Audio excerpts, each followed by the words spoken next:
livro Missionários da Luz, por Francisco Cândido Xavier, pelo Espírito André Luiz. 15. Fracasso.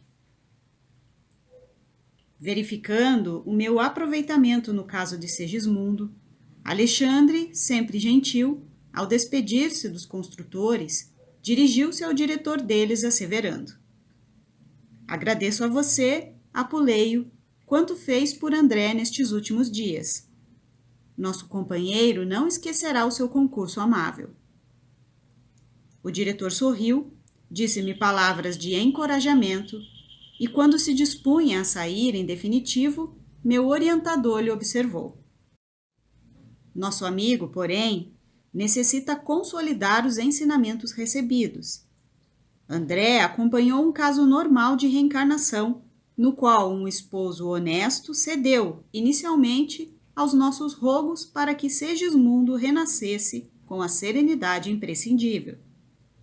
Viu de perto um coração maternal sensível e devotado, e permaneceu em estudo numa câmara conjugal defendida pelo poder sagrado da prece e reconfortada pela proteção do plano superior. Entretanto, seria justo observar-se algum processo diferente, dos quais existem por aí as centenas, em que somos defrontados por obstáculos de toda espécie. Ficaria, desse modo, habilitado a conhecer a extensão e complexidade do nosso esforço em defender companheiros imprevidentes, que menosprezam a responsabilidade moral, fugindo aos compromissos. E, fixando um gesto de carinho fraterno, interrogou: não terá você, presentemente, um caso dessa ordem, onde André possa recolher as lições precisas? Temos sim, esclareceu Apuleio atenciosamente. Temos o caso Volpini. E, porque Alexandre ignorasse o processo a que se referia, continuou: logo depois de organizar as bases de Segismundo, ocupei-me de outros serviços da mesma natureza, e entre esses foi confiada à nossa vigilância a tarefa relativa ao irmão que mencionei. Creiam que tudo movimentamos no setor de assistência para evitar o fracasso do trabalho. Entretanto, tenho a experiência por absolutamente impraticável. Quer dizer, então, redarguiu meu instrutor com sabedoria, que a futura mãe não correspondeu à expectativa do nosso plano de ação.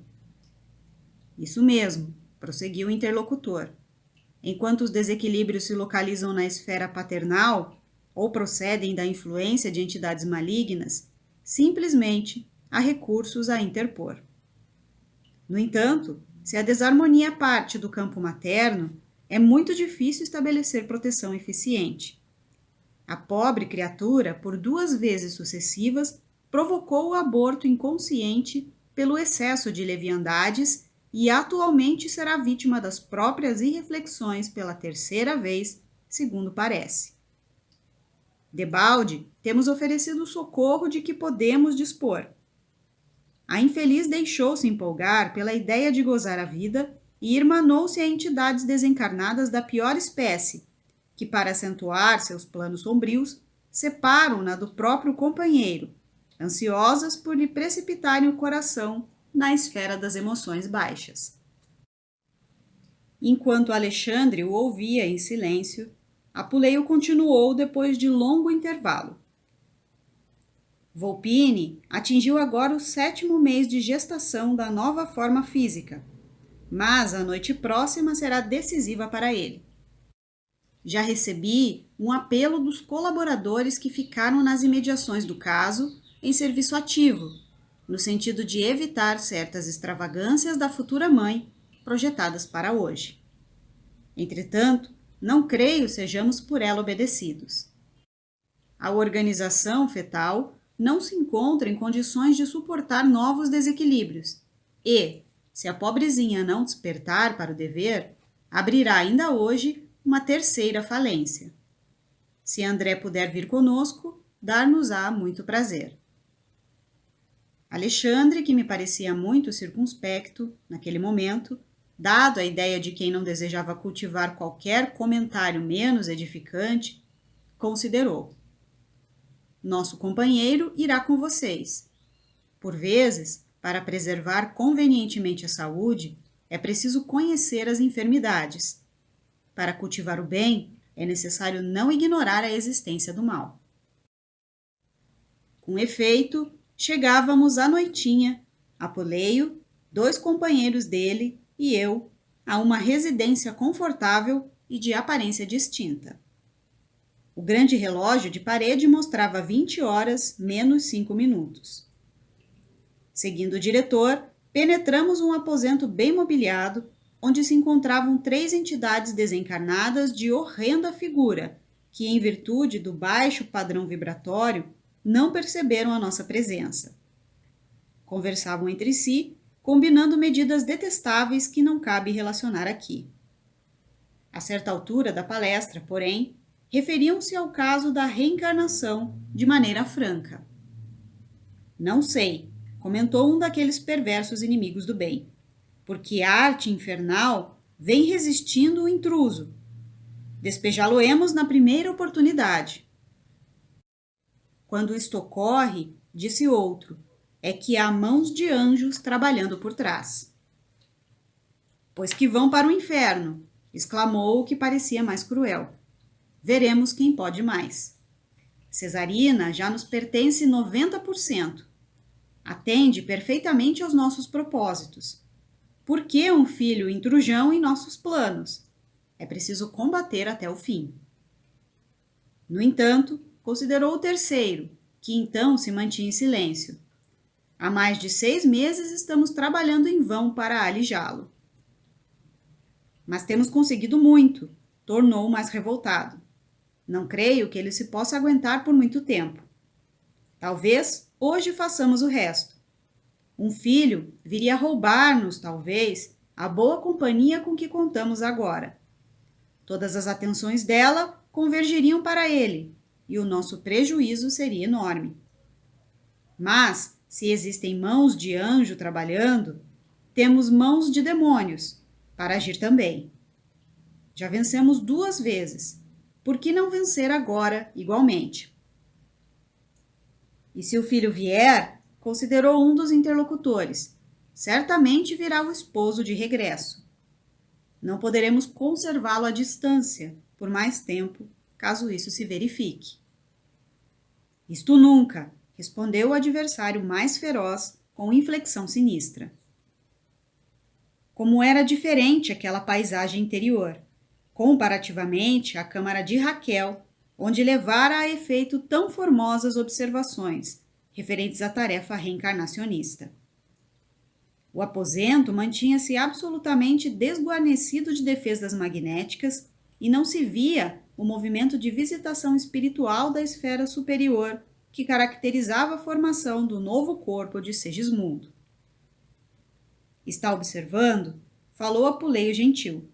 Nem sempre a nossa tarefa se desdobra ao longo dos jardins afetivos. Muitas vezes, devemos operar sobre verdadeiros tormentos de ódio que desintegram nossos melhores elementos magnéticos de cooperação. Este caso é típico. Recordei que a residência de Adelino se enchia diariamente de afeições do plano espiritual e perguntei: mas a futura mãe não dispõe de relações em nossa esfera? De qualquer modo, respondeu ele, sempre temos bons amigos na zona superior àquela que nos encontramos. Todavia, em certas circunstâncias, afastamo-nos voluntariamente deles. Cesarina poderia contar com diversas amizades. No entanto, ela mesma se incumbe de obrigá-las à ausência. Impressionado, considerei. Não terá ela, contudo, um pai ou mãe, em nossos círculos espirituais, que tome a si o sacrifício de defendê-la? Tem um pai que a estima com extremos de afeto, esclareceu o diretor. No entanto, sofria imerecidamente pela filha leviana e grosseira, e tanto padeceu por ela que os seus superiores, em nossa colônia espiritual, submeteram-no a tratamento para ouvido temporário da filha querida, até que ele possa se recordar e se aproximar dela sem angústias emotivas. O assunto era novo para mim. Havia então recursos para a aplicação do esquecimento no mundo das almas?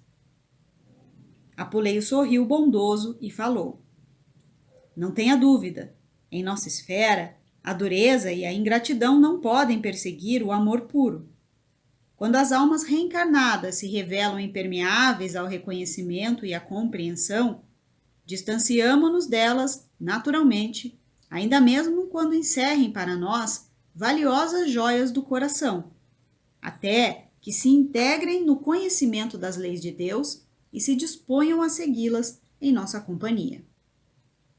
Quando somos fracos, porém, embora muito amoráveis, e não nos sentimos com a precisa coragem para o afastamento necessário, se merecemos o auxílio de nossos maiores, somos favorecidos com o tratamento magnético que opera em nós o esquecimento passageiro. Nesse instante, Cesarina penetrou no quarto, seguida dos espíritos construtores que velavam por Volpini, o reencarnante. Enquanto a senhora se sentava à frente de grande espelho, dando início a complicados arranjos de apresentação festiva, os cooperadores de Apuleio se aproximaram, saudando-nos atenciosos.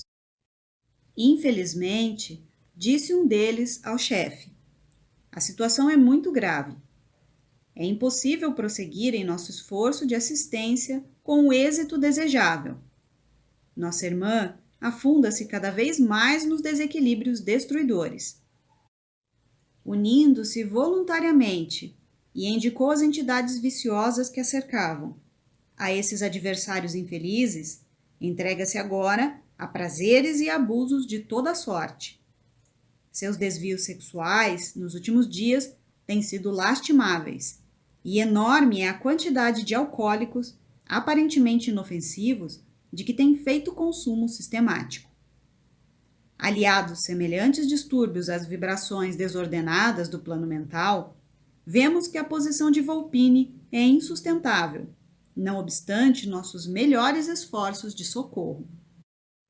Apuleio ouviu as graves notificações em silêncio e observou em seguida. Já sei o que se projeta para esta noite. Sim, considerou o interlocutor. Apelamos para sua autoridade, porque a organização fetal não poderá resistir a uma nova investida. O diretor convidou-me a examinar a gestante. Ao lado dela, permaneciam as entidades inferiores a que me referi, que demonstravam absoluta ignorância de nossa presença.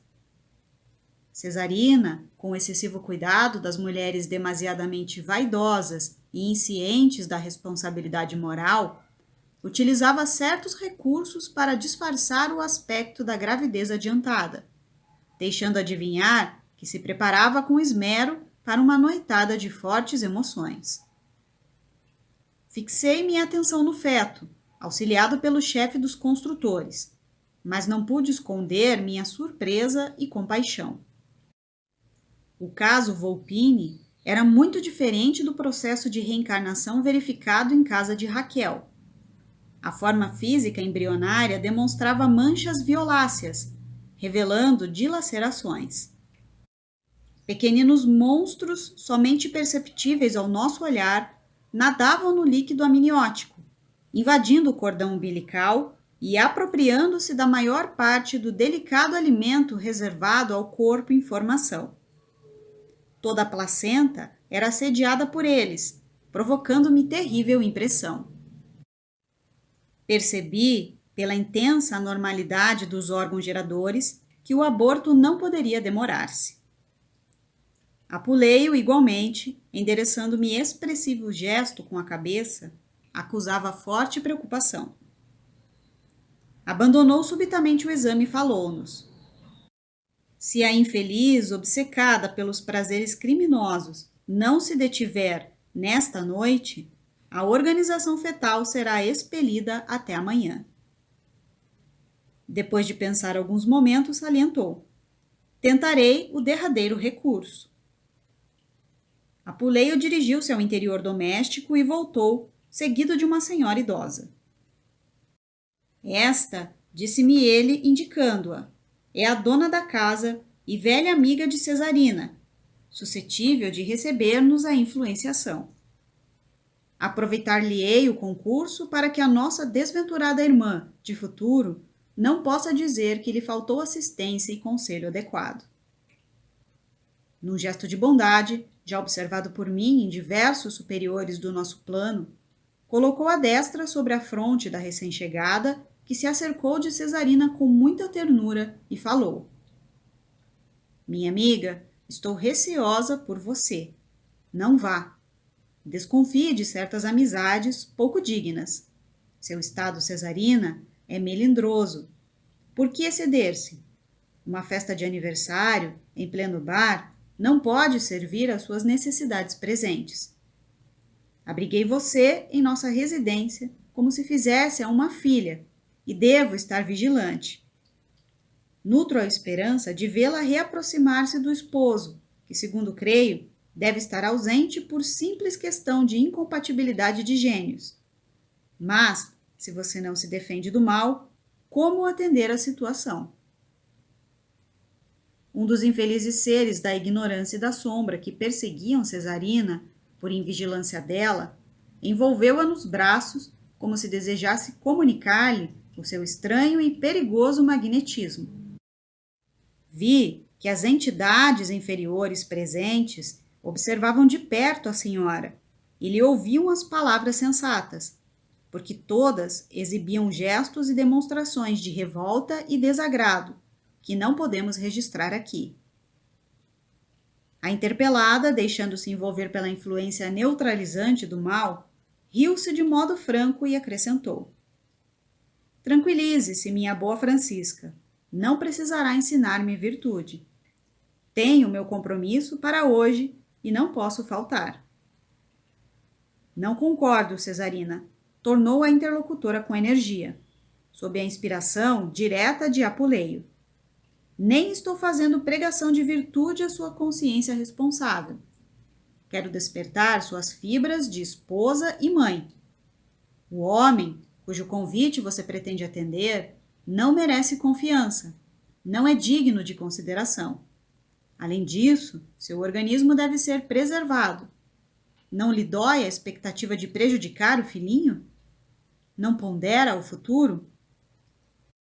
E a respeitável amiga continuou advertindo com severidade maternal, enquanto a futura mãe de Volpini se mantinha em franca posição de negativa e impermeabilidade.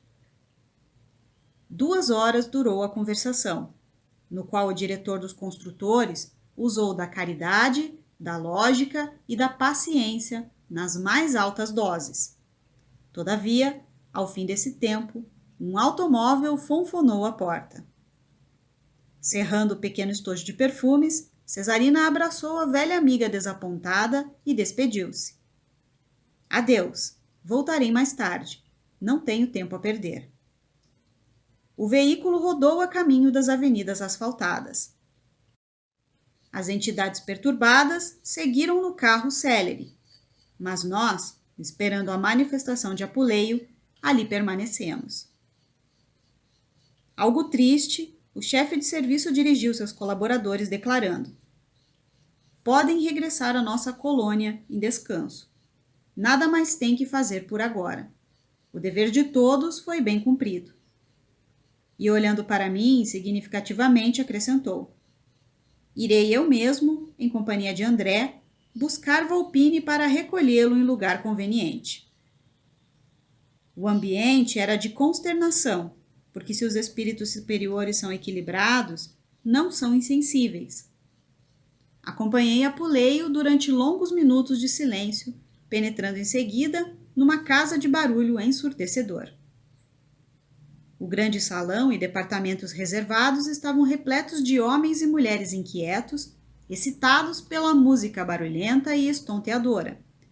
Mas a assembleia de desencarnados de condição grosseira era muito maior, tomada da mesma alucinação de perigoso prazer.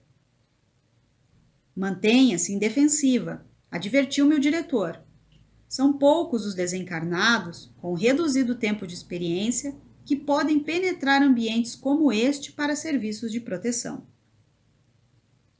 Não nos cabe descrever as paisagens tristes, desdobradas ao nosso olhar. Cumpre-nos tão somente esclarecer que não tivemos dificuldades para reencontrar Cesarina em companhia de um cavaleiro menos escrupuloso, entre finas taças de alcoólicos elegantemente disfarçados. Apuleio aproximou-se e retirou Volpini, que a ela se abraçava como criança semiconsciente. Em seguida, viu-o aplicar passes magnéticos em toda a região uterina, empregando infinito cuidado. Retomando Volpini, que confiara às minhas mãos para poder operar com eficiência, falou-me calmo. Desliguei o reencarnante do santuário maternal. Entretanto, não deveríamos esquecer de ministrar o devido socorro à mãe vigilante. Ela precisa continuar a luta terrestre quanto possível para aproveitar alguma coisa de oportunidade. Retiramo-nos conduzindo o companheiro, prematuramente desligado, a uma organização socorrista. Mas, depois de atender a todos os deveres que me competiam, desejei, na qualidade de médico, observar o que se passava com a pobre mulher, fracassada em sua missão sublime. Nas primeiras horas da manhã, dirigi-me à residência que visitáramos na véspera. Com grande surpresa, porém, verifiquei que Cesarina não se encontrava em casa. Não se passaram muitos minutos e uma vizinha interpelava a senhora que Apuleio influenciara, perguntando-lhe o que eu desejaria saber. Cesarina explicou à matrona preocupada. Na manhã de hoje foi recolhida a uma casa de saúde em estado grave. No decorrer da rápida conversação, recolhi as informações necessárias relativamente ao endereço e procurei visitar, incontinente, a infeliz criatura que deixáramos na festa elegante de véspera. Fortemente impressionado, vim saber que Cesarina, em gravíssimas condições, acabava de dar à luz a uma criança morta.